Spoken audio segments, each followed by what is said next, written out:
Olá, meninas. Iniciamos o capítulo 16. Falta pouquinho. Sepultura nas montanhas. O caminho que as três seguiam terminava à beira de um abismo. Embora o denso nevoeiro, cobrindo tudo, impedisse o cálculo tanto da profundidade como da largura dessa enorme depressão, esta parecia tão larga quanto a vista podia alcançar. Era como imensa sepultura, pronta a tragá-la e impedi-las de prosseguir a jornada. Por um momento, Grande Medrosa, estancada à beira do precipício, ficou a imaginar que lugar seria esse. Como ouviam o barulho de água caindo, imaginaram que estivessem à beira de grande cascata mencionada pelo pastor. Olhando para as companheiras, Grande Medrosa perguntou novamente: "Que faremos agora?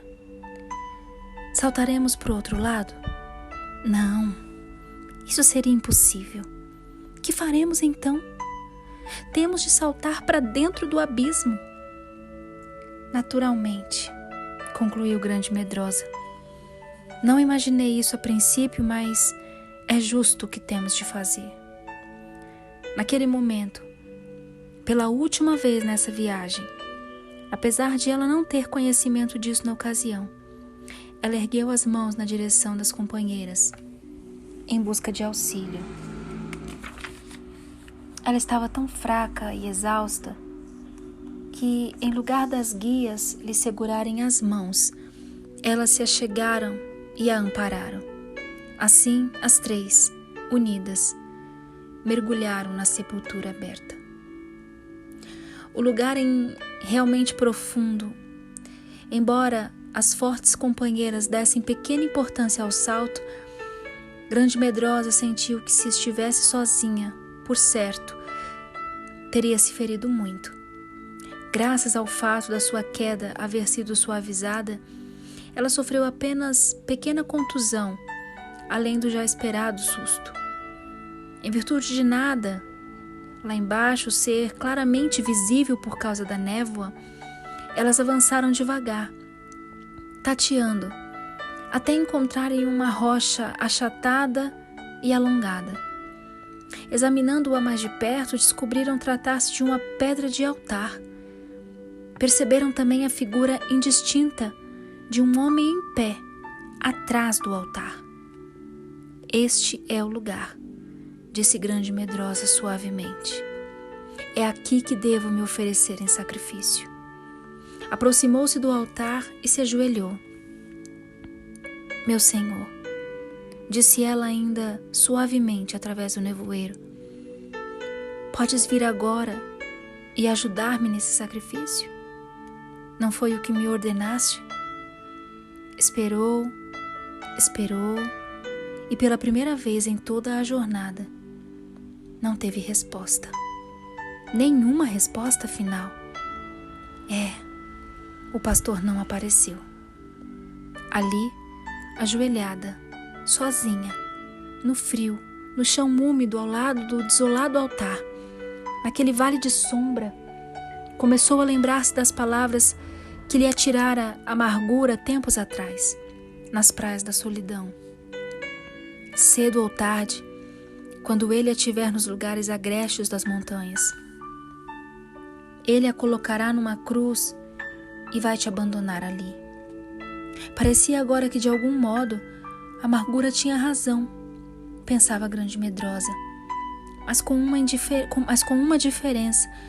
Naquele tempo, ele era muito ignorante e ela muito tola para entenderem que em todo o mundo só uma coisa realmente importava: fazer a vontade daquele a quem ela amava e seguia, fosse qual fosse o preço que o envolvimento requeria.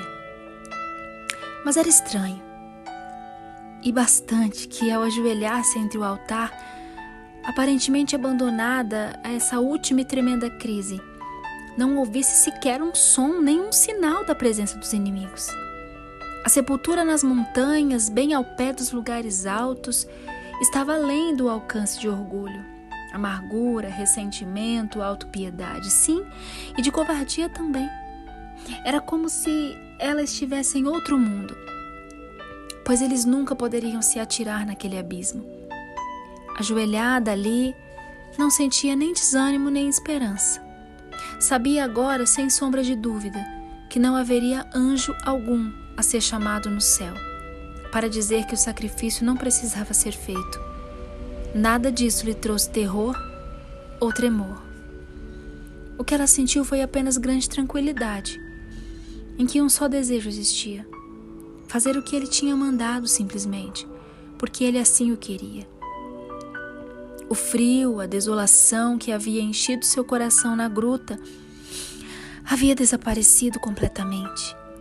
Ardia-lhe na alma uma chama perseverante, a chama do desejo de fazer a vontade dele. Tudo o mais morrera e se transformara em cinzas.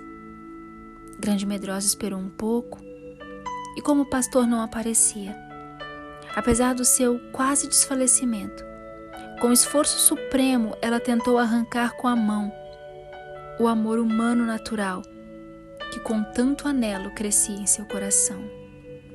Ao primeiro toque, foi como se a angústia atravessasse cada nervo e cada fibra do seu corpo. Sentiu uma pontada dolorosa de desalento, pois as raízes tão profundas e tão entrelaçadas por todo o seu ser pareciam impossíveis de serem arrancadas. Embora colocasse toda a sua energia num desesperado esforço, ela não conseguiu mover nenhuma só fibra da raiz. Pela primeira vez, sentiu algo parecido com medo e pânico. Ela não conseguia fazer o que ele lhe havia pedido que fizesse. Tendo afinal alcançado o altar, não tinha forças para obedecer.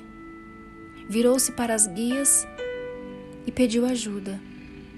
Pediu-lhes que fizessem por ela o que ela não conseguia fazer: arrancar a planta do seu coração. Pela primeira vez, sofrimento e tristeza se negaram a atender a seu pedido. Temos feito tudo por você, mas isso nós não podemos fazer, foi a resposta delas. Nesse mesmo instante, o vulto que se postava atrás do altar deu uns passos à frente e disse calmo: sou o sacerdote desse altar e posso arrancar a planta do seu coração se você quiser. Grande Medrosa virou-se e olhou para ele instantaneamente. Ah, obrigada. Por favor, faz isso para mim. Ele postou-se ao lado dela, tendo a forma indistinta por causa do nevoeiro, e ela continuou: eu sou uma grande covarde. Eu tenho medo de, por causa da dor, tentar impedir o teu trabalho. Por isso gostaria que me amarrasse no altar, de maneira que eu não possa me mover. Pode ser? Eu não gostaria de lutar quando o desejo do meu Senhor se estiver realizando.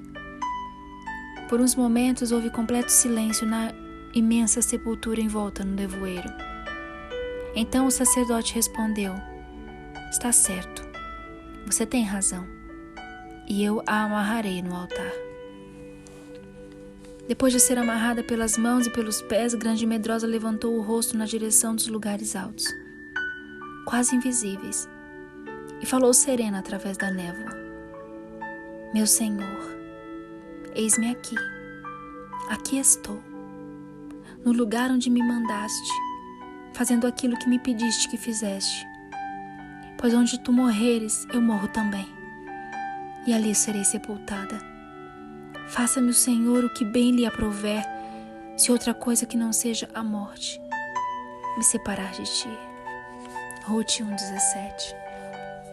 Ainda reinava o silêncio, um silêncio sepulcral, pois na realidade ela se encontrava na sepultura das suas próprias esperanças, ainda sem os prometidos pés de corça, ainda do lado de fora dos lugares altos, com apenas a promessa de seu próprio sacrifício no altar.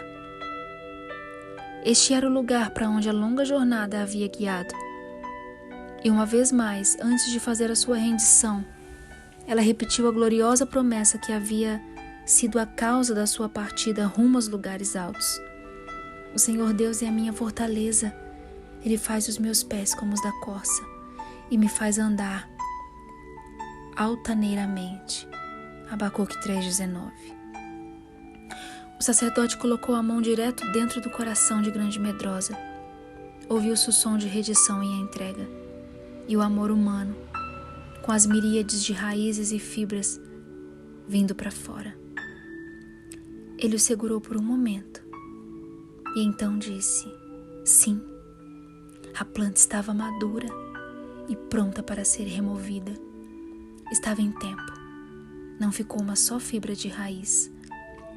Tudo foi arrancado. Ao dizer isso, atirou a planta sobre o altar e estendeu as mãos sobre ela.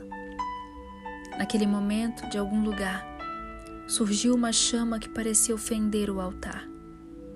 Depois disso, nada restou ali senão as cinzas. Nem o amor plantado de modo tão profundo em seu coração, nem tristeza e sofrimento que a haviam acompanhado nessa longa e estranha jornada permaneceram. Uma sensação enorme e irresistível.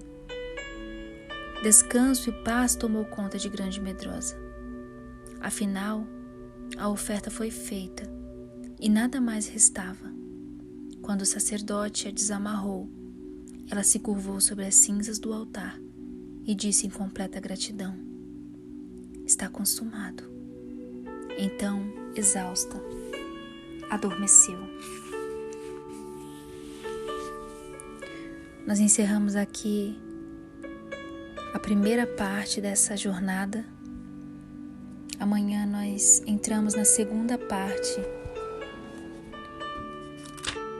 E eu creio que vai ficar muito mais emocionante, porque a nossa aventureira Grande Medrosa, após se entregar aqui, ela está mais perto do que nunca dos lugares altos, porque a renúncia é a chave que abre a porta para os lugares altos. Aleluia. Até amanhã.